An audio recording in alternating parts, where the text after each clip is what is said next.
Welcome everyone! Today, we are diving into a crucial topic.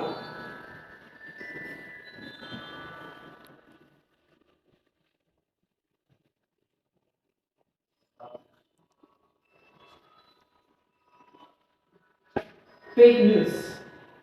Fake news is everywhere, but spotting it isn't always easy. So, how can you be a responsible user and producer of media information? I see so much conflicting information online. How can I know what's true? Well, first, check your sources. Is the information coming from a credible source, like our reputable news organizations? That's right. Look for trustworthy sources and verify information from multiple sources before believing or sharing. And don't forget to fact check. There are websites and tools you can use to verify and accuracy of the story. Critical thinking is key. Always question what you hear and see.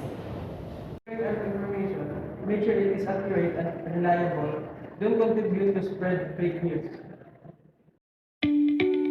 As responsible users and producers of media information, we have the power to combat fake news and promote truth.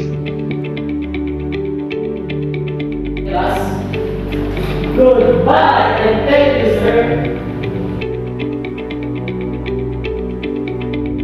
Together, let's build a more informed and trustworthy digital world.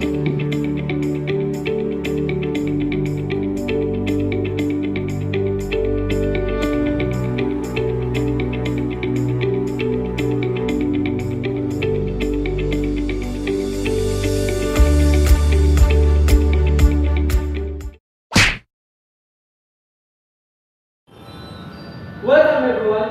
Today, we are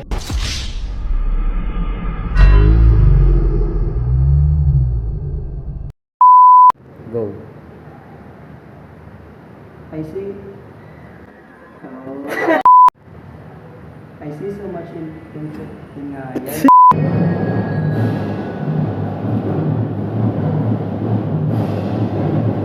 When you it's accurate and make sure it is accurate.